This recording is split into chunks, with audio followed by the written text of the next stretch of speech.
Thanks for tuning into Howe's Things, the podcast and radio show from the David A. Howe Public Library, recorded right here in Wellsville, New York. I'm Allie. Oh shoot, I'm Allie Fesmire. Oh, what? Did you forget, or are you disappointed? I can't tell. Well, I knew it. Yeah. I mean, I kind of have been. You knew forgetting. it was coming. I knew, but it didn't occur to me that I would be like introducing myself differently in the podcast. Yeah. Until I got to that point. Yeah. Sadie, married lady. Yeah. Allie Fesmire. Congratulations. Anyways, Congratulations on your research. So I'm Nick Nick Gunning. I'm Nick Gunning. There we go. I was in attendance to your wedding. This is I true. was there. I can confirm. Everything went well. I have to tell you, I have to be perfectly honest with you. Every time I go to a wedding, a little mean-spirited part of me I don't want somebody to have like a heart attack or something, but like if something went crazy awry, what a story. But yours was just nice and pleasant, and everybody seemed to be having a good time, so a little disappointing in that regard. Yeah. You missed the part where my brother fell down the stairs the day before and like scratched up his head really bad. I know, but I noticed. Yeah. I noticed the scratches. It was very colorful. It was. I thought he was in a street brawl or something. No, he just fell down the stairs. There's like in the reception venue, there's like this tunnel thing that goes kind of underneath. Okay. And he was so excited about showing my sister this tunnel that he like ran down. He said he ran down half a flight of steps and then he fell down half a flight of steps. Mm-hmm. So, but overall, he was okay. There was no hospital visits or anything. So day before was a mild disaster with that, and then day of just the battle damage. Everything else was fine. Everything was fine. Okay. Mm-hmm. Yeah. Well, again, congratulations. Thank you very much. And you went where did you go on your honeymoon? We went to Portland, Maine. Okay. Well, what were the highlights? I know you didn't go to Ben and Jerry's, and that upsets me. But I'm sorry. It's okay. No, it's about you. What did you do? We went on a ferry around the islands in Casco Bay, which was that's really cool. Yeah, it was cool. It was so foggy. Yeah. That it was like you see nothing, just like this wall of fog. Ooh. If you have claustrophobia, I don't recommend. Okay. And then all of a sudden, this island like dramatically emerges. Yeah. It was pretty cool. That is cool. So, and we went to some art galleries and walked around and ate some junk food, all that kind of stuff. Mm-hmm. Yes. Yeah. That's exciting. My wedding anniversary is coming up, and we're actually going out this year for the first time in many years because of the stupid pandemic. So I'm excited about that. We mostly were like, where can we get really good food? And that was pretty much what it comes down to. I mean, that's fair. Yeah. I just need a steady supply of Indian food. And Wellsville. Don't we all? Just like, IV of is. Indian food ready at the arm. I know. My wife there's a place in Wellsville called Raffy's, and they have multiple restaurants. And they even had one in Ellicottville for a while. I'm just like, come to Wellsville, you guys. Yeah. We'd love it. We'd support it. I'd be there. I would be there. All the time. Wow. Because I don't want to drive for my Indian food. I just want it to be. I want it to come. That is it. We're going to be talking a little bit about Allie attending the NYLA conference a little bit later. That's one of my favorite things about going to the conferences, though, because they're usually in cities where you can get good food delivered to you. Which is, like, the idea of delivery is wild to me. I know. This is how you know I've grown up exclusively in rural America. That's right. I'm like, that's delivery? Right. I don't think I know that. Yeah. Yeah, it's a major perk. All right, boy, this is what happens when we don't podcast with each other for a while. Yeah, we're all over the place. I know. We have so many random things we haven't talked about. Yeah. I know. We were all very careful to exclude you from the group chat while you were on your honeymoon. That's very sweet of you all. Yeah, we did, and more than once we were all kind of like, it's kind of a drag around here without Allie. When's she coming back? So we're glad to have you back. Thank you. Thank you. It's good to be here. Okay. Let's open up our books and see where our bookmarks are at.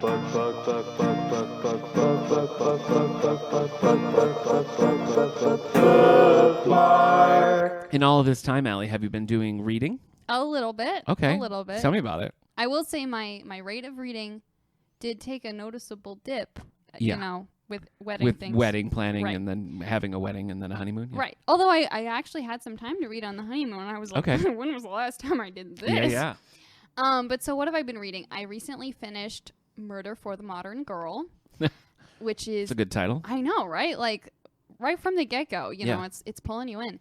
It is a YA novel set in the 20s about a flapper who can read minds, and she uses this power to... It's a little bit like of a Minority Report thing, to hunt down people who are planning to do terrible, horrible things. Yeah. Especially to, like, women who can't defend themselves. Right. And she kills them using, like, arsenic and other poisons. Okay. Mm-hmm.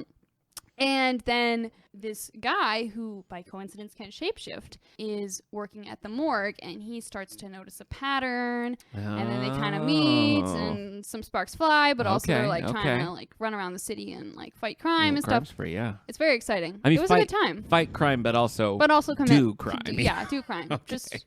Just yeah. vigilante justice. Sort of crime, right. So yeah. Well, that sounds fun. It was fun. That sounds like a good time. It was a good time. How do you feel about the movie Minority Report? I liked it. Yeah, I thought liked it too. I thought it was interesting and posed a lot of interesting questions. Was that Philip K. Dick? I'm pretty sure it's a Philip K. Dick story.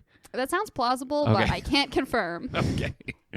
I finished a few things. I listened to, I've been in a play, so my evenings have been full of play practice and driving to play practice. So my audiobook intake has gone way up. That's what we like to see. I listened to We Were Dreamers, the autobiography of Simu Liu, who I knew from Kim's Convenience, but of course he's Shang-Chi, the movie. Yes. Yeah. Have you seen Kim's Convenience? I have not. Oh, it's so good. I have seen Shang-Chi, though. It's on Netflix. You gotta go. Okay. You gotta go watch it. Maybe I will. Anyway, not what I expected. I thought that the book was going to be more about like Kim's Convenience and like the world of Marvel and everything like that. But I was actually pleasantly surprised that it wasn't. Like if you're picking up this book because you want to hear like what was Awkwafina like on the Shang-Chi set, this is not the book for you. But it was really about like his childhood and how he was.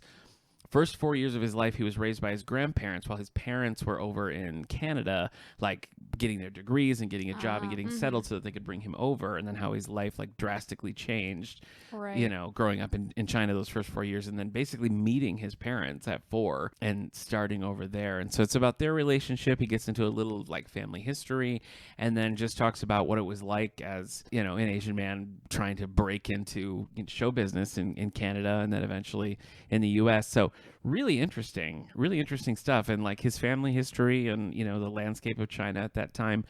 Not what I picked up the book to read about, but I was actually, I was really impressed with it. So that does sound really cool. Yeah, I thought it was neat. And he reads the audiobook. So that's fun. Yeah, it was good. Yeah. It was good. Another audiobook I listened to was Sparring Partners by John Grisham. I don't know if you and I have talked about my love-hate relationship with John Grisham. I feel like it's been alluded to, but I don't know if we've really gotten into it. I guess it's just, I do love Grisham. Grisham's one of my tops. He's one of my top authors. But it's like a bad Grisham is really bad, you know? Yes. There's just some that I've read, like Rogue Lawyer's one that comes to mind, that I just was like, I hate this. It's so bad, you know? And I feel like I've been on a streak where I hadn't been liking him. I was talking about this a little last time, but Sparring Partners is kind of cool because it's 3 novellas, basically stuff that he was working on like during the pandemic, and he sort of like rounded these stories out, and we're like, well, they're too long to be short stories, but they're not novel length, so they just put them together. They're not connected. It's just like, here's 3 new Grisham stories, enjoy. And I did. One is one picks up characters from his short story collection Ford County, as well as A Time to Kill, which is his first big novel, and the others are pretty much just exist on their own. All pretty strong stories and some of the better Grisham that I've read lately. Awesome. How do you feel about The Big Bang Theory? I have only seen clips. You know, like when you're like scrolling through social media and some random page is like, let me just start playing a clip of The Big Bang Theory. That's my encountering with. So you don't have like an axe to grind against The Big Bang Theory. You just no. Or do you? Be honest. I can sense see it in your eyes. Reasons to have an axe to grind against The Big Bang Theory, but I don't feel like I have enough personal information to have my own axe to grind. Okay, Allie has a blind hate against The Big Bang Theory. Okay. My journey with The Big Bang Theory actually begins at NYLA. So how about that? My wife and I all coming together. Yes, it was one of my first years here, and I got a scholarship like you did to attend this NYLA conference, and I was like, yes, I'm so excited. And I realized that it conflicted with seeing Paul McCartney in concert. And like, listen, I love libraries and I love my job, but I'm not going to miss a Paul McCartney concert for anything. So you could just forget about that. So my wife and I and our baby infant son, we stayed with her cousins who lived like kind of halfway between the concert and the conference, which was in Lake Placid that year. Okay. And while we were there, we watched an episode of The Big Bang Theory, and then I really liked it. Okay. Yeah. So we watched it all the way through, and we've been watching Young Sheldon now, which is like it's It's like a prequel spinoff, but Big Bang is like a multicam, like classic sitcom look. Right. Whereas Young Sheldon is more like movie style, like single cam, like okay. I don't know what's like a Modern Family or something like that. Both really good. This book that I read, The Big Bang Theory by Jessica Radloff, is oral history style, where she interviews all the people involved and like puts it in a cohesive narrative. Pretty interesting stuff. I liked it quite a bit.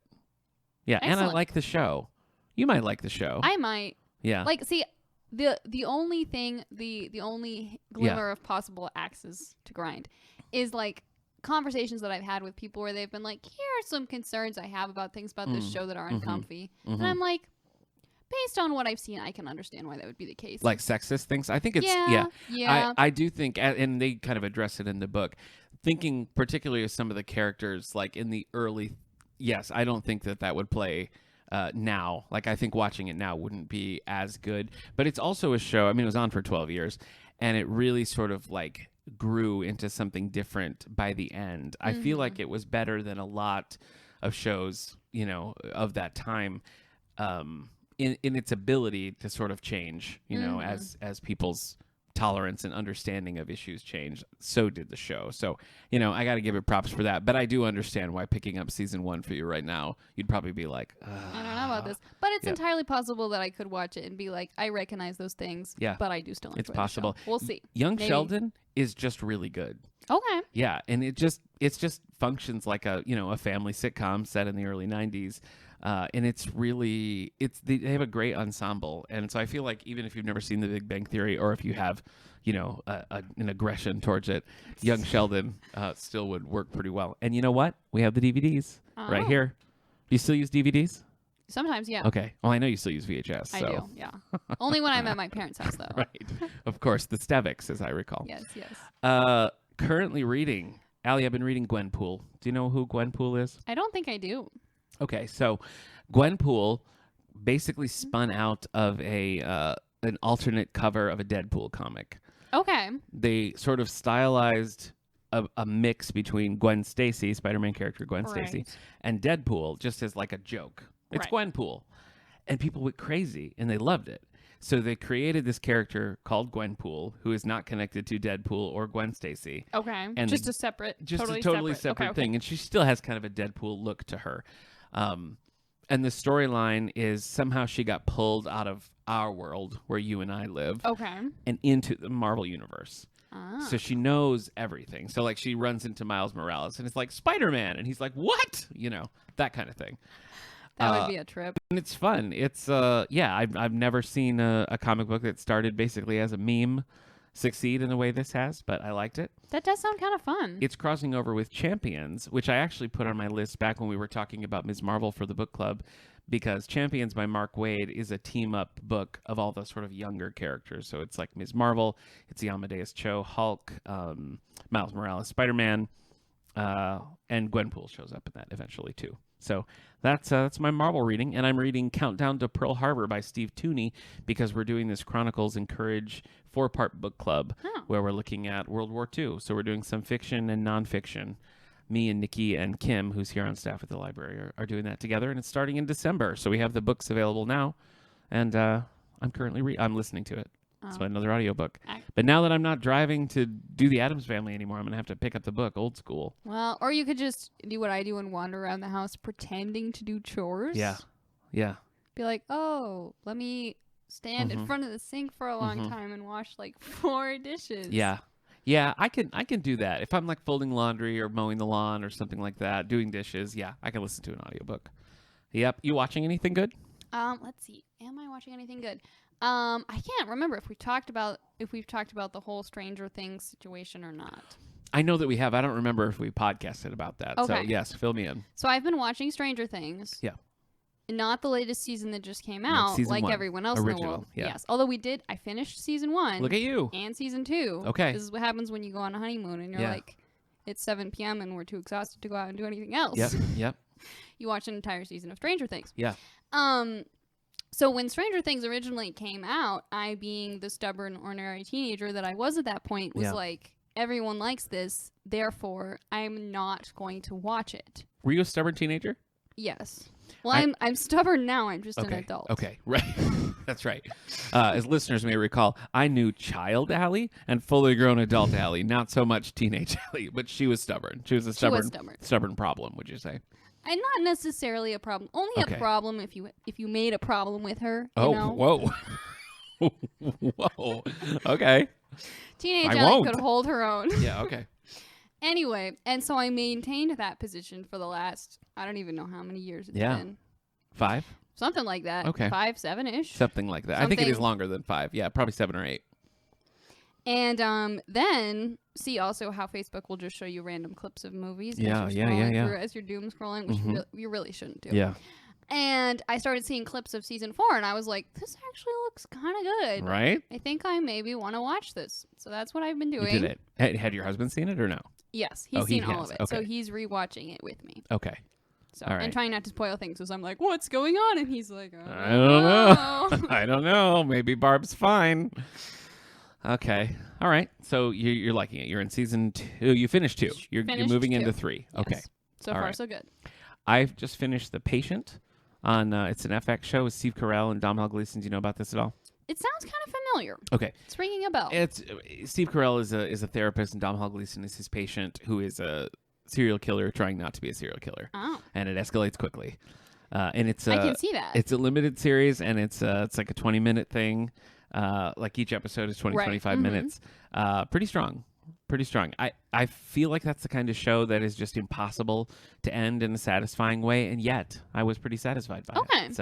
So I have to ask, like, on a scale from 1 to 10, how upsetting is this to watch? Because I feel like that's something that it could maintain minimal on the upsetting scale, or it could, like, really, really dive off and go deep into the upsetting scale really quickly. I don't think that it goes super... I mean, the whole concept is upsetting. Fair. You know, so, like, you just have to accept that. There's a baseline amount of upsetting. But once you've accepted that premise... it's not super violent. It's rarely graphic. There are definitely a few disturbing moments, but I think as a whole, I wouldn't put it so high on the disturbing side of things. Again, it's about a serial killer, so with that comes certain things. But anywho, then I'm watching Lower Decks and Ghosts. Have you watched Ghosts? I have not watched Ghosts. So funny. You got to get on board. Maybe I will. Maybe we'll see. Maybe you will. Okay. So just Stranger Things. That's just Stranger Things in terms of what I'm watching. Well, we did watch the first episode of Jeeves and Wooster the other night because we've been reading a few of them. Right. Yep. And I was like, we got to watch one of these because Fry and Laurie are so fantastic in it. Yeah. And so we watched that. I haven't seen a ton of Fry and Laurie, but Hugh Laurie. It's funny to me because, like, I was introduced to Hugh Laurie through House, where he's like a serious and jerky character, and so to watch him be so like loose and light in Fry and Laurie is a jarring transition, but he's so funny. He is so funny, and the facial expressions that man can make. Yep, that's exactly what I was thinking. I don't understand how, like, I don't think my face is that, like, manipulatable or ever will be. Well, I say squooshing my face with my fingers. Yeah, it's an audio medium, but sure. Look into the future to see what it proves. It's time for book news. Okay, shall we move into some book news? Sure, let's do it. Let's talk about some New York Times bestsellers. We haven't done that in a while. So let's look at the list here. Number 10, new this week. Are you excited? I'm so excited. Okay. Wait, which category of bestsellers? It's just adult hardcover fiction. Okay. The Atlas Paradox by Olivia Blake. The second book in the Atlas series. The Society of Alexandrians is headed by someone intent on changing life as we know it. I like how that little tagline tells you somehow so little. Yeah, it doesn't. The Atlas series. I don't remember. I mean, it sounds cool. I don't remember book 1. Can you tell me why people are going crazy about Colleen Hoover? What do you want to know? I don't understand. It's like I've never heard of this author before, and then for like the last year, it's like Colleen Hoover is everywhere. I don't understand like I haven't read any Colleen Hoover. No, books, I haven't either. So I don't personally understand the appeal. But I know that they've totally blown up on TikTok. Is that it? And so I think that's probably it. Is that, like, once some people read them and, like, I think they have that kind of, like, fun feel, like, I don't know, like, ooh, what's going to happen, ideas, sad, tug on your emotions. Yeah. Like, I think they're that kind of book. Yeah. I say, having read zero Colleen Hoover books. Are they sexy? I think some of them might be. All right. I'm not 100% sure. I guess that's kind of the vibe that I got. That's a little bit the vibe. Okay. And so I think once people who go in for that kind of book, like once some of them read them and then started posting all over TikTok, then it was like, now it's all becoming clear. Exploded. It's all becoming clear. Okay. Hey, number 11 on the list, I know we don't usually go past 10, but I'm breaking the rules, is by Celeste Ng, who wrote Little Fires Everywhere. Is that how you pronounce her last name? Yes, it is. Okay. Well, at least that's how they pronounce it on the audiobook for Little Fires Everywhere. Okay. Because I always look at that and I'm like, Yeah. Those are two consonants. That's true. Not sure what to do. But she has a new book out, and I would like to read it because I really enjoyed her other book there. So this one's called Our Missing Hearts. 12-year-old Bird Gardner goes on a quest to find his mother, a Chinese-American poet whose work he was taught to disavow. Oh, dang. A lot of intrigue. A lot of intrigue. The word bird was in there, and that reminds me of one time when I was driving to Olean. Oh, boy. There was a dead deer on the side of the road, and there was a giant bald eagle just sitting on top of it, and it blew my mind. Oh, my gosh. It was so close to me. It was like... I mean, I was driving down the highway, so, right. It was only a second or two, but I was just like, whoa. I'd never seen one, like, just there. So close, just chilling. Huh. Just weird. Yeah. Just claiming his prize, I guess. I don't know. I don't know if he murdered the deer. I'm not really sure. I'm not really sure. Okay, number 9, 4 weeks on the list, Mad Honey by Jodi Picoult and Jennifer Finney Boylan. After returning to her hometown, Olivia McAfee's son gets accused of killing his crush. Oh. I wonder who Jennifer Finn Boylan is. I have no idea. It feels like, you think they're like related? I don't know. You got no thoughts on it? Okay. Yeah. Well, that's okay. I mean, I could throw out a guess, but it'd be a guess. It's just the name is the same size as Jodi Picoult, who's obviously like a huge name. I don't know. This is why we need an intern. Roger's out, but I need to know. All right, number 8, 2 weeks on the list, Demon Copperhead. Oh. Demon Copperhead. I'm going to open up a PI firm, and that's going to be my name. Demon Copperhead. Yep. So listeners, if you were to see a PI firm named Demon Copperhead, you'll have to let us know. Would you come to Nick's firm? Oh, they would. Based solely on the title. After all this time, if they're still listening, they either trust me or hate listening.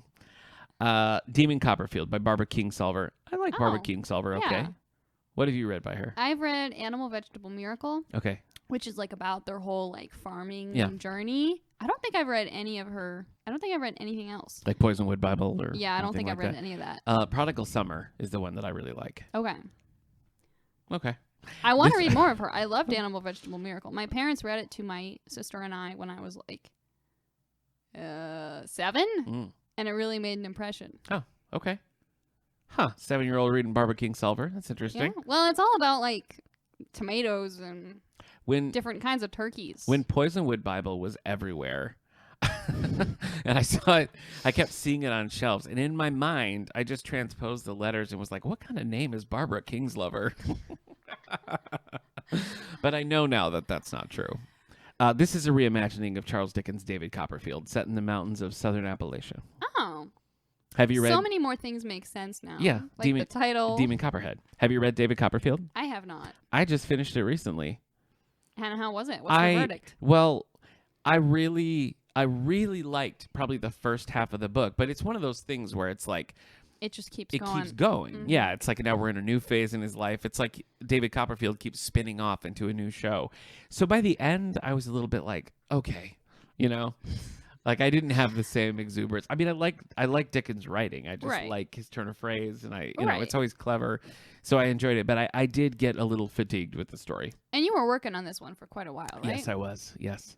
Okay. Yep. Number 6, 6 weeks on the list, Dreamland by Nicholas Sparks. I'm going to guess somebody in North Carolina has a fateful encounter with someone, and they fall in love, but one of them dies. It sounds plausible. That's going to be my guess. I would buy it. Okay. Musicians from different backgrounds are attracted to each other, and a mother flees with her son from an abusive husband. It sounds like it's ticking all the right boxes. Yeah, they're probably fleeing to North Carolina. Number 5, new this week, Livid by Patricia Cornwell. The 26th book in the Kay Scarpetta series, Scarpetta becomes a star witness in a televised murder trial, and the judge's sister is found dead. Oh. Wow. Oh, but 26th? I'm still processing that. That's a lot of books. Yeah. Patricia Cornwell is an interesting one for me because I feel like she's such a utility player, you know? Like I don't think you'd ever, or maybe you would, maybe I'm wrong, but I feel like you would never put her up there with like the tip-top authors that like everybody knows and everybody's read. But yet here she is with book number 26, number 5 on the bestseller list, you know? It's kind of like a slow and steady sort of thing. Yeah, she just seems like low key to me, and like there's a new Patricia Cornwell and people flock to it. I guess I don't see a lot of new people being like, you know what, I'm going to get into Patricia Cornwell, but they must be. I guess. I don't know. Well, props to you, Patricia. Good. Yeah, good for her. Number 4, 8 weeks on the list, Fairy Tale by Stephen King. A high school kid inherits a shed that is a portal to another world where good and evil are at war. I really want to know how you inherit a shed. Like I've never heard that one before. Because he's a child as well. Does he inherit the land or just the shed? Yeah. Is and it the contents or the building? Right. Like there are so many questions. Like, is it the contents or the building? Is there other land associated with the shed? Like a house and then there's a shed there? Yeah. Or is this just a shed? It's like a Narnia situation? Is that what you're wondering? It's giving kind of Narnia vibes. Yeah. Yeah. I mean, you don't have to go to another world for a fight against good and evil, but I guess that's high school kid does. What would you have done if you inherited a shed as a high schooler? Probably stubbornly refused to accept it. No, probably I would have been like, we're going to make this into my, like, I wouldn't have called it a maker space, but essentially like a maker space studio. Okay. I feel like that's what I would have done. What kind of stuff do you makerspace? I know you write. I write. Do you like paint? I do paint. You do? I do. Oh. And I like to make different crafts, and like I knit and crochet. Right. I like to sew, but don't do it much. I like to embroider, but I'm pretty bad at it. Okay. So, and I just like. What's the one? What's the one where you got like the little circular frame and you like poke it through and in and out so that you make a little design? Either embroidery or like cross stitch. I guess cross stitch is what I'm thinking of. That always looks fun to me, but I've never done it. I've never done cross stitch. It looks fun. Okay. It looks like the kind of thing that like maybe I would go insane by just trying to like make the little squares forever. Yeah. But yeah, I do love a good craft. Okay. So you'd make it into a makerspace. That's good. I think I would have just gone classic fort, you know. I would have put a cool like orange chair in there, you know, and had like a little portable record player and lots of books, probably comic books. That sounds like a good time. I mean, it's what I would do right now. That has nothing to do with high school. It's the same thing that I do in this moment. You know, you're consistent. Yeah, that's one way to put it. Number 3, new this week, The Passenger by Cormac McCarthy. The first of a 2-volume story. Bobby Western discovers things have gone missing from a jet in an underwater crash site, including the 10th passenger. Oh. What do you think? Wait, but it says things have gone missing, including the 10th passenger. Right. It's a little confusing. Like, I'm trying to figure out, is this implying the passenger is human or not? Either way, intrigue. Yeah. Do you have any history with Cormac McCarthy? I actually The Road do. or okay. I read The Road. Yeah. There are a few books that I've just liked more. Really? I could not stand it. You know, I used to share a microphone with somebody who said that. Eric Nichols also hates The Road, just says it's bleak and horrible. It's so bleak and so horrible, Yeah. and it's like the same thing over and over again, but the only song is bleak and horrible. Okay. Don't recommend. I mean, if you guys both agree, I'm not going to argue. Number 2, new this week, No Plan B by Lee Child and Andrew Child, the 27th book in the Jack Reacher series. Reacher goes after a killer, but is unaware of the bigger implications. Okay. And you don't need to. I know you're wondering. We but are you don't, also unaware of the bigger. You don't need to know. You don't need to know what they are. Any history with Jack Reacher or Lee Child? No. I saw both the seen movies. The name. I used to like the books, but it's one of those ones where it's got a formula and it sticks to it. And after a while, I was just like, yeah, I know. Yeah, that's fair. He's tough and he carries a toothbrush. I get it. We have a whole episode about it back in the All the Books era. You can listen to it on our YouTube channel. You don't have to, but I might not. if the listeners We'll want to. Yeah. Number 1, 2 weeks on the list, The Boys from Biloxi by John Grisham. John Grisham again. Have we talked about my love-hate relationship with John Grisham? I think we've at least touched on it. Okay. It's like like the nursery rhyme. When it was good is very good, and when it's bad is very bad. Very bad. Okay. Correct. 2 childhood friends follow in their father's footsteps, which puts them on opposite sides of the law. Of the law. Yeah. Say it isn't so. Yeah. That sounds... Yeah, I could maybe get behind that. Okay. I mean, you know what you're going to expect. One is definitely like a prosecutor, and one is probably like a mobster. Is the mob, do you think, big in Biloxi? I haven't the foggiest Probably idea. not. Probably not. Maybe he's a bookie. I don't know anything about Biloxi. Well, if you read it, you'll have to report I'm back. pretty sure I've read Neil Simon's Biloxi Blues, but that doesn't help. So, I don't know. I don't know what to tell you. Would you ever read a John Grisham? Sure. Okay. All right. I'd I'm be just willing saying, to try it. if we ever have a podcast where we're giving each other things that we've never done before, there's a chance that you'd have to read a John Grisham book. So I'll start preparing myself emotionally. Just tuck that away for later. All right. That's it. That's the New York Times bestseller list. You can look at the NewYorkTimes.com for all their different lists, including children's, young adult, nonfiction, and more. Today we're going to be talking a little bit about library conferences. Woo-hoo! Hold on, wait. Listen, that's the sound of everybody deleting this episode. Did you hear that? Oh, okay, Allie. Now it's just the two of us. Now it's just the two of us say whatever we talking want. about library conferences. So this was your first conference, right? It sure was. Okay. Not to keep plugging old episodes, but Eric and I went to ALA and we did a whole travelogue episode where we recorded different portions, and it was really fun. He refused to go to the top of the Space Needle in Seattle with me. Is it like a fear of heights thing? Yeah, it's a fear of heights thing. He wouldn't do it. He wouldn't do it. Huh. I was like, it's so safe. And then I took a picture of me standing on the glass and Right. sent it to him, and even that upset him. So I think he probably made the right call. Would you go to the top of the Space Needle with me? Yeah, I think I the would. situation. Do you have a heights thing? Like, not more than your average person, I guess. Okay. Like, I don't have a special thing against heights, but like, if I am in a very high location, I will look down and be like, oh wow, that's a lot of space, and I could fall. Yeah. It's the Space Needle, though. It's iconic. Yeah, that's fair. It was really cool. I would go see it, but I probably would feel uneasy in my stomach while standing over the glass. Okay. ALA was super fun. This was like the midwinter thing, and the Friends had sponsored us to be able to go, and we went all the way to Seattle, and I mean, it was just the conference was cool. So much bigger, obviously, because it's like the American Library Association. It's a huge conference. It's a lot of librarians. It was, yeah, a lot of different. Everybody looks exactly how you think they would. And so many different choices as far as like panels to go through and like different screenings and authors to meet, and such a cool time. There was also a pop culture museum there. So when the conference was over, we went to the pop culture museum and saw like Luke Skywalker's lightsaber and like phasers from Star Trek, and like crazy stuff. That's fun. So super fun. And I'd never been that far west before. Like Colorado was the farthest I'd ever been. So that was a pretty cool thing, all in all. But I've been to the NYLA conference several times, including Saratoga Springs, and this is where you were. So hit me. What did you think? I'm trying to even formulate my thoughts. Tell me about Saratoga Springs. Saratoga Springs, it was really pretty.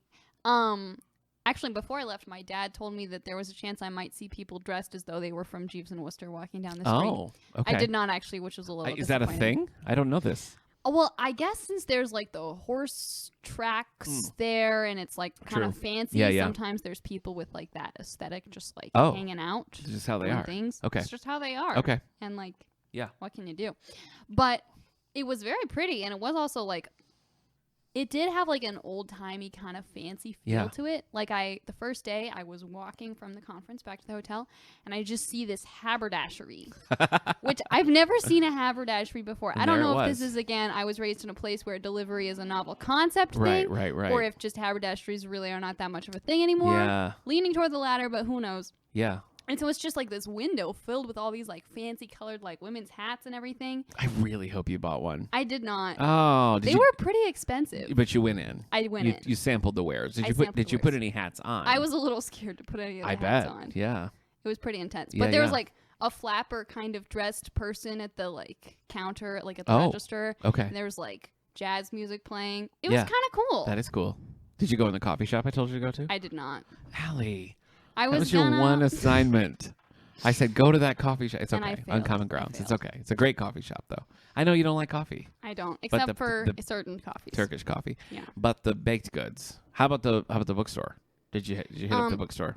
Lyrical Ballad? Yeah. I did go to Lyrical Ballad. What And did I you bought think? a couple books. It was very cool. Yeah. Did it live up to all the hype? It did. And I was trying to I'm not very big on the whole spatial awareness thing. Okay. But I was as we were walking through, I was like trying to figure out, I'm like, how far have we gone down the street? We were like, did they just like buy all the Yeah. basements on the street and knock out the Yeah. walls because it just kept going. Yep, And we yep. got to the end and there was a sign that was like, no customers beyond this point. And you can see that there was like a whole nother like turning Magical. tunnel room thing Magical. with like books that weren't for sale, I guess. love it. I love It it. was a wild time. I always feel like, I mean, I love the trade shows. So did you stroll the trade show? I did stroll the trade show. That's always really fun because it's just a mix of, depending on the conference, sometimes there will be a lot of authors there, or just like different like tech or different furniture or just different things that you can see, like practically look at. Lots of giveaways. I usually come home with a lot of swag. How was your swag pickup? I did get a little bit of swag. Okay. I got an EBSCO pen, which, fun fact for listeners who may not remember, my dad is actually a librarian, and when I was a kid, he came home from a conference with an EBSCO pen, and I was like, this is the coolest pen I've ever seen in my life. It's family legacy. Don't know why I thought it was the coolest pen I'd ever seen in my life, but I did. And I was like, Dad, I'm going to steal this pen from you, and I'm going to use it for everything until it's totally out of ink. Yeah. So now I have my own. Did you? I did. You did. You used it. I used it right up. I might still have the like empty pen somewhere in some like box of like crow treasures. So did you get the new pen for him to replace the one you stole? Maybe I should give it to him. Yeah. Be like, this is. Just consider it. Yeah. Trade shows are always fun. How were the conference? How was the actual thing? It was good. It was really cool because I feel like there's not a lot of circumstances in your life where you'll like go to a thing and people will talk about how to be a librarian well. That's true. Like that's not something you encounter a lot in your everyday life. So it was kind of cool to just go to sessions and hear other people talk about their experiences and like hear some ideas you might not have thought of and just chat with some other librarians. So I now have some fun ideas to try and implement. Yeah, I always feel like I come home and I've got like all these randomly scrawled notes, like a serial killer trying to talk to Steve Carell, of just like random things of like, try this, what about this, what about this.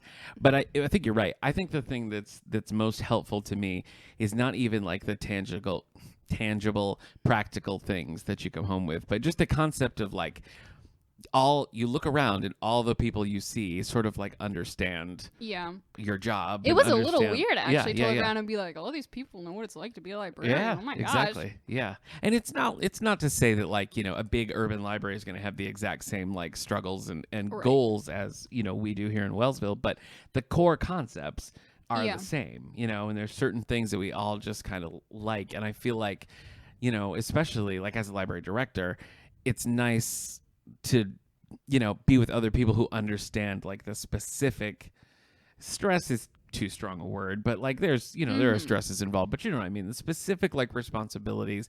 It's just kind of like nice to be like, yeah, man. I know what you're thinking. I'm right there with you. Yeah. Saratoga Springs is one of my favorite places. The other NYLA conferences I've been to, one was in Lake Placid, the one where I had just seen Paul McCartney, and that was kind of cool. Because Lake Placid, there's a lot of stuff left over from the Lake Placid Olympics. So there was cool, it's like an Olympic town. That's also. Cool. And it's out in the Adirondacks and stuff. So it was a cool drive and just a fun place to see overall.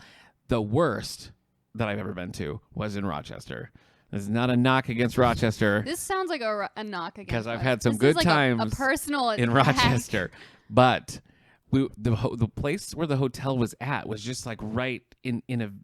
I needed food was the problem. I just needed like a banana or something like that, and there was nothing. There was just nothing. And I ended up walking like miles because I didn't have a car with me. I walked like miles to get to this place that had like fruit and stuff like that because I was just dying not having like anything I can respect healthy the need for like food. that. I don't know. That was a tough one for me. I need to eat like every 2 hours to maintain not hungriness, and so I can respect that. Yeah, and I'm just like, I always have to be careful with what I eat anyway, but like I really needed like nice, healthy options, and there was nothing. And I remember I asked at the hotel, and they were so eager to help me, and I was like, I just need like like a carrot or like some fruit or something. Like, don't you just have a carrot? Yeah, I was around? like, is there any place you can think of, like that I could just walk to, like not a grocery store or anything? And they were like, oh, no, but there are strawberry Pop-Tarts in the vending machine.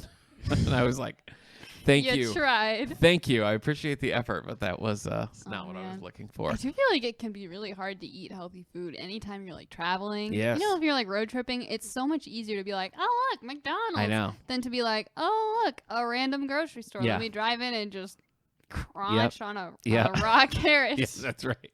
That's right. Give me a summer squash and a fork. Man. That was tricky. I think the most fun I've ever had at a conference, though, was it was an ALA conference, and it was in Chicago. And I went to Chicago once in high school, and that was it. And just kind of like, that's the Sears Tower, and that was pretty much the extent of it. But I was there long enough to kind of like get in the groove of it, you know? And I saw a couple of like shows at night. It's a great production of The King and I.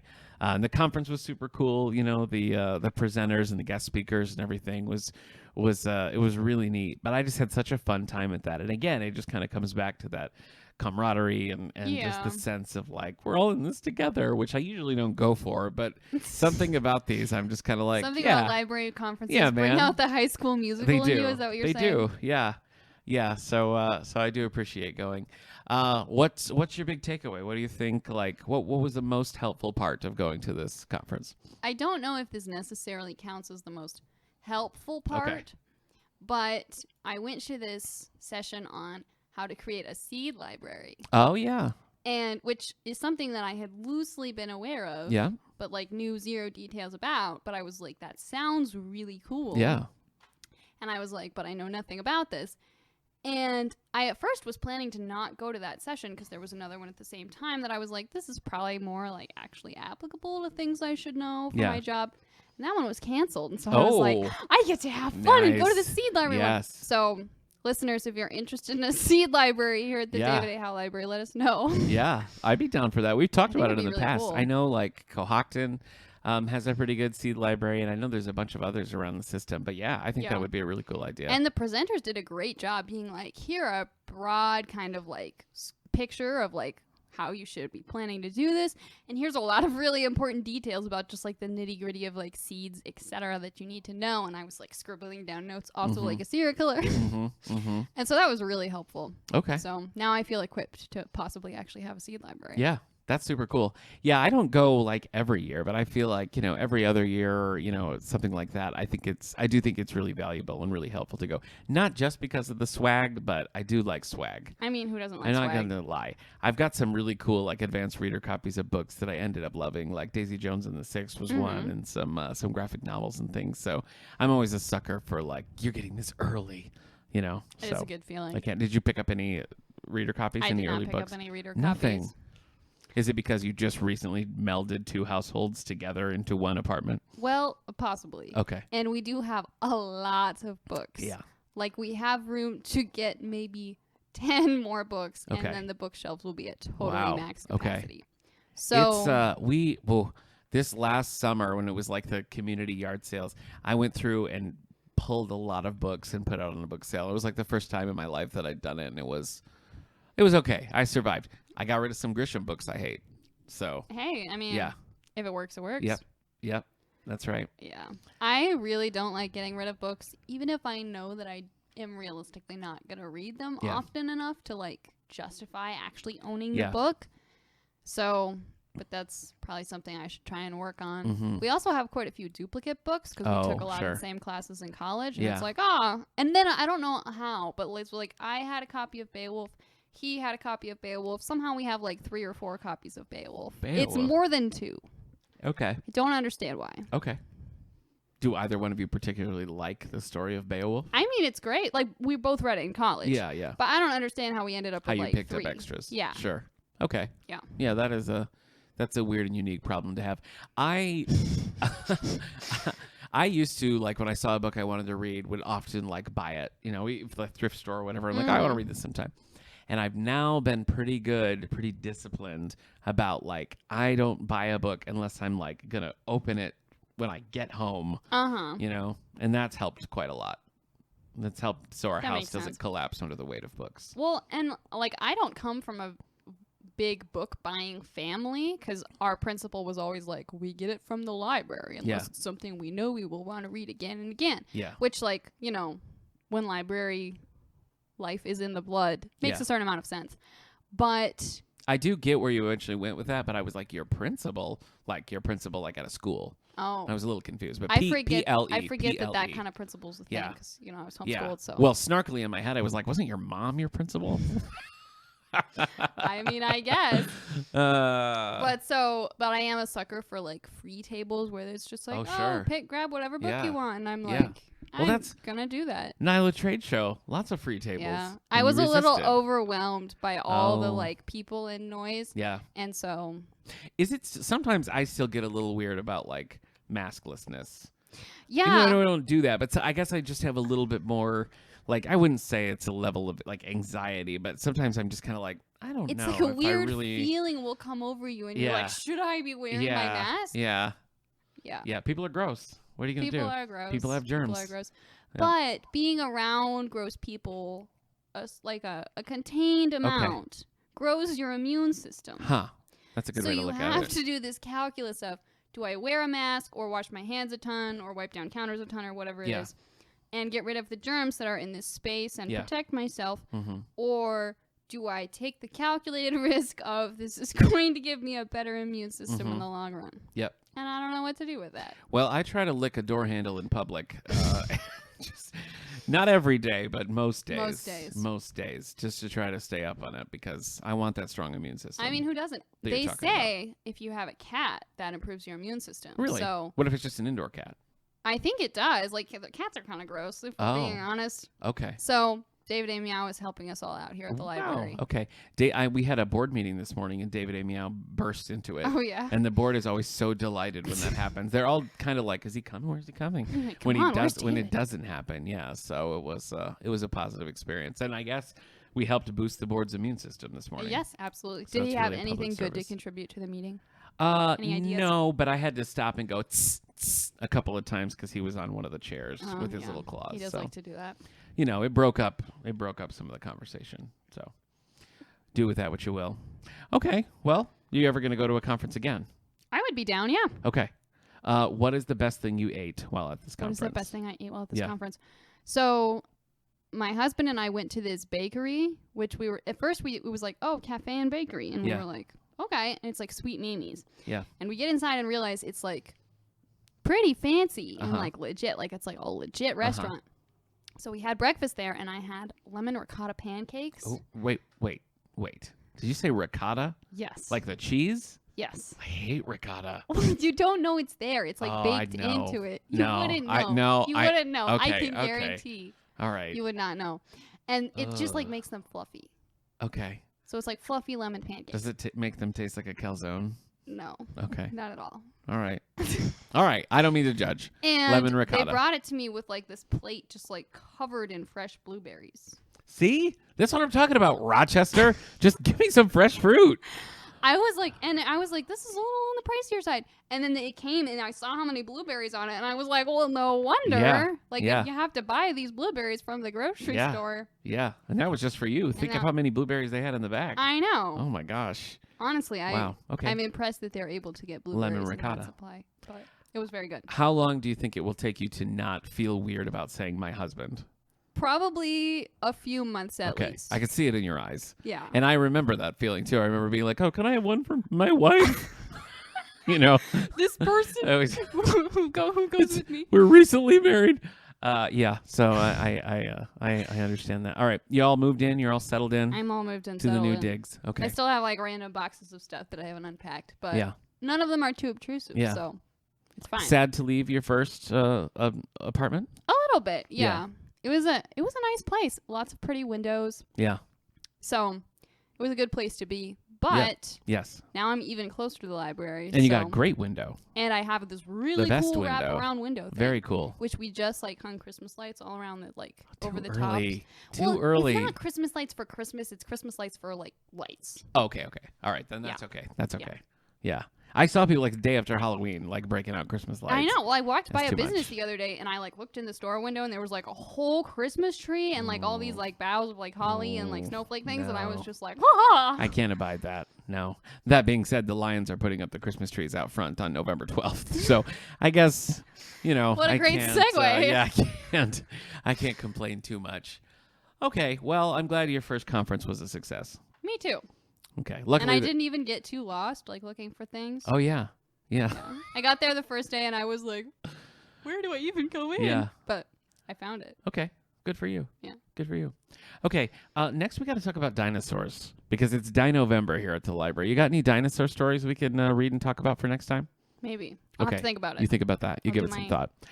Digging for dinos. All right. Well, that's going to do it for this week's episode of How's Things. We do have some fun things coming up in the near future. Sarah Jacoby Murphy's going to be back, and we're going to be talking about Dune because we've read more Dune and getting ready for the third Cozy Bros Christmas, where my old friend Bo and I read terrible Christmas novels and tell each other about them. Was it what was it? Christmas Donut Murder that you read last time? It was Christmas Donut Murder. Yeah. I said specifically I'm going to find a Christmas donut book, and darn it, I did.